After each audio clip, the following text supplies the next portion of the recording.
اگر کسی کو حضور کے نام سے تسکین نہیں پہنچتی تو پھر وہ اپنے اندر اترے، اندر کی کائنات لٹ گئی ہے۔ شیخ مہدی الفاسی مطالع المسرات شرح دلائل الخیرات میں لکھتے ہیں، حضور کا ذکر سن کر جس شخص کے کلیجے میں ٹھنڈ نہیں پڑتی، اس کے سینے میں دھڑکنے والا دل کسی مومن کا دل ہی نہیں ہے۔ یہ ہو ہی نہیں سکتا کہ ان کا ذکر ہو اور قلب کو قرار نہ پہنچے۔ تو ہم خوشی میں ہوں، ہم غم میں ہوں، ہمیں حضور کا نام اچھا لگتا ہے۔ ظفر اسے آدمی نہ جانیے، چاہے جتنا بھی ہو صاحب فہم و ذکا، جسے عیش میں یاد خدا نہ رہی، جسے تیش میں خوف خدا نہ رہا۔ عیش کی زندگی ہو یا تیش کا موقع ہو، خوشی کا موقع ہو یا مرحلہ غم ہو، جو رب کو بھول جاتا ہے، اس کے رسول کو بھول جاتا ہے، اس کے پلے کچھ بھی نہیں ہوتا۔ وہ رسمن کلمہ پڑھ رہا ہوتا ہے، کسی شخص کا پتہ ہی تب چلتا ہے جب اسے خوشیاں ملے، اور یا اس کا پتہ تب چلتا ہے جب اسے غم پہنچے۔ مجھے بتاؤ کہ یہ صاحب جنہوں نے آج مجھے بلایا ہے، میرے سے ان کا روحانی ربط قائم ہوا، تو آج انہوں نے اپنی شادی کے موقع پہ مجھے بلایا، میں چلا آیا۔ اگر اللہ نہ کرے کوئی صدمے کا موقع ہو اور میں بن بلائے بھی آ جاؤں تو یہ میرا ایک فرض بنتا ہے، اگر میرے پاس فرصت ہو تو اس موقع پہ یہ مجھے دعوت بھی دیں، جناب اس موقع صدمہ پہ، غم کے اس مرحلے میں آپ ڈھارس بندائیے، ضرور آئیے، تو میں آ جاؤں۔ لیکن جب ان کی شادی ہو تو یہ مجھے یاد بھی نہ کریں، تو میرے دل میں بھی آئے گا کہ میں غموں کے لیے رکھا گیا ہوں، خوشیوں میں مجھے یاد کیوں نہیں کیا۔ یاد غم کے وقت تو ہم شریعت کے مستحبات پہ بھی عمل کریں۔ میں آپ سے ایک سوال کرتا ہوں کہ جو مرنے والا شخص ہے اس کو سفید رنگ کا کفن دیا جاتا ہے، کبھی آپ نے دیکھا ہو کہ اس کو سیاہ رنگ کا کفن دیا گیا ہو، کبھی سرخ رنگ کا کفن دیا گیا ہو، کبھی اور کسی سبز رنگ کا، نیلے رنگ کا کفن دیا گیا ہو؟ آپ علماء سے پوچھئے، یہ عالی مرتبت ہستیاں بیٹھی ہیں، کہ کسی رنگ کا کفن دینا جائز ہے۔ آپ سرخ رنگ کا کفن دے دیں، آپ نیلے رنگ کا کفن دے دیں، آپ سیاہ رنگ کا کفن دے دیں، جائز ہے۔ لیکن سفید رنگ کا کیوں دیا جاتا ہے؟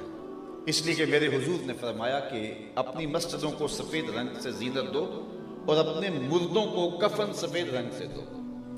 تو سفید رنگ کا استحباب ہے، اور میں نے آج تک کسی کو استحباب بھی چھوڑتے نہیں دیکھا کہ چلو کوئی بات نہیں ہے، مستحب ہی ہے نا، تو دوسرے رنگوں کا کفن بھی تو جائز ہے۔ تو میں نے مرگ کے موقع پہ کسی کو استحباب بھی چھوڑتے نہیں دیکھا، لیکن جب شادی کا موقع ہو پورا دین چھوڑ دیا جاتا ہے۔ تو مجھے آپ غم کے موقع پہ بلائیں اور خوشی پہ نہ بلائیں تو میں کہوں گا کہ تم نے مجھے سمجھا کیا ہے؟ یار شریعت غموں کے لیے ہے، خوشی کے وقت شریعت کو چھٹی دے دی جائے۔ کسی شخص کا پتہ ہی تب چلتا ہے جب سر پہ سیرا سجتا ہے، وہ آمنہ کے لال کو یاد رکھتا ہے کہ نہیں رکھتا۔ تو خوشی کا موقع ہو یا مرحلہ غم ہو، ہر موقع پہ شریعت کو یاد رکھنا یہ زندگی ہے، اور یہ حضور کے پیار کی علامت ہے۔ اور میں کہتا ہوں خوشیاں دوبالا ہوتی ہیں جب حضور کا نام لیا جائے، برکتوں کے قافلے اترتے ہیں جب حضور کا نام لیا جائے۔ میں نے آپ کے سامنے جو آیت کریمہ تلاوت کی ہے، اس کے مضمون پہ غور کیجئے۔ میں زیادہ دیر آپ سے مخاطب نہیں رہنا، لیکن آپ کی توجہ کا میں ضرور طالب رہوں گا۔ فرمایا، اے ایمان والو، یا ایھا الذین آمنوا، اے ایمان والو، ادخلوا فی السلم کافہ، اسلام میں پورے پورے داخل ہو جاؤ۔ اسلام میں داخل ہونے کی دعوت کن کو دی جا رہی ہے؟ جو پہلے سے ایمان والے، جو اس پنڈال میں موجود نہیں ہیں ان کو تو کہا جا سکتا ہے نا کہ جو باہر ہیں وہ اندر آ جائیں، تو جو پہلے سے بیٹھے ہوئے ہیں ان کو کہا جائے جو بیٹھے ہیں وہ اندر آ جائیں، تو یہ عجیب بات لگے گی نا۔ میں گفتگو نہیں کر رہا تھا تو حضرت نے کہا کہ اب آپ کے سامنے وہ آئیں گے اور کچھ کہیں گے، آپ نعرہ بلند کیجئے، تو یہ بات بنتی تھی اور میں یہاں آ کے بیٹھ گیا۔ لیکن میں اب گفتگو کر رہا ہوں، مجمع میں کوئی شخص اٹھ کے کہے جناب خطاب کیجئے، تو اسی کو حصول حاصل کہتے ہیں۔ جو چیز پہلے ہی حاصل ہے، میسر ہے، اس کا مطالبہ لغو کہلاتا ہے۔ کسی کافر کو تو کہا جائے کہ اسلام میں آ جا، جو پہلے ہی ایمان والا ہے، اور یا ایھا الذین آمنوا سے مستفاد ہے کہ وہ ایمان والا ہے، اس کو اسلام کی دعوت کیا معنی رکھتی ہے؟ ایک دوسرے مقام پہ فرمایا، یا ایھا الذین آمنوا آمنوا باللہ ورسولہ، اے ایمان والو اللہ اور اس کے رسول پہ ایمان لاؤ. تو وہاں ایمان والوں کو ایمان لانے کی تلقین کی گئی، اور یہاں جو ہے وہ ایمان والوں کو اسلام میں داخل ہونے کی تلقین کی گئی. تو اس کا کیا معنی ہے؟ اس پر علماء نے بہت کچھ لکھا اور بہت کچھ کہا جا سکتا ہے، لیکن جو اس کا شان نزول ہے اس کو سمجھ لینے سے اس آیت کی منشا سمجھ میں آتی ہے. اور وہ یہ ہے کہ اللہ کے محبوب جب مکے سے ہجرت فرما کے مدینہ تشریف لائے تو حضور کا آنا کوئی معمولی نوعیت کا تو تھا نہیں. حضور آئے تو پھولوں میں رنگ آ گیا، کلیاں چٹکنے لگی، غنچے مہکنے لگے، ناگہاں ساکن ہواؤں پر روانی آ گئی، اور چمن کے پتے پتے پر جوانی آ گئی.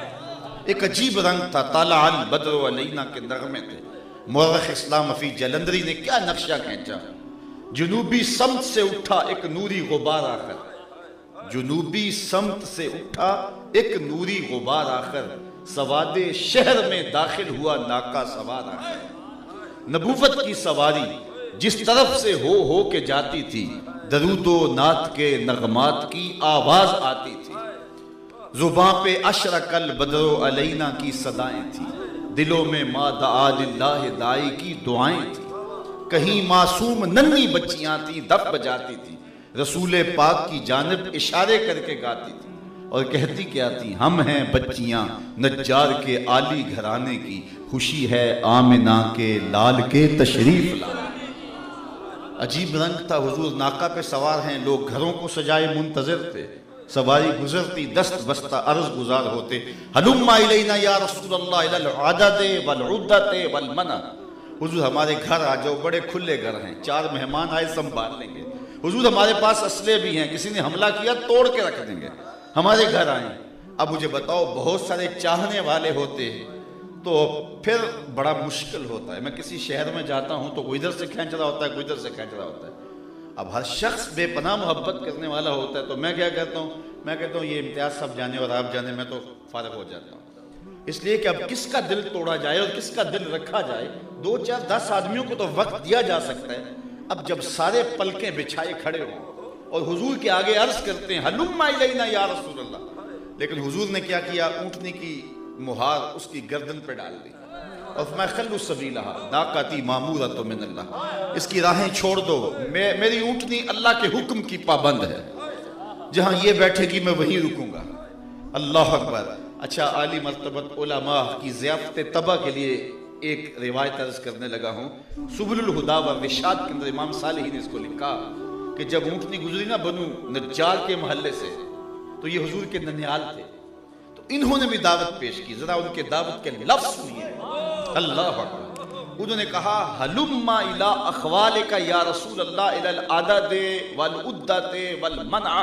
حضور ادھر تو آ جاؤ نا، یہ تو آپ کے ماموں کا گھر ہے، یہ تو آپ کے ننیال کا گھر ہے، ادھر تو آ جائیے. لیکن حضور فرمائے خلوا سبیلھا.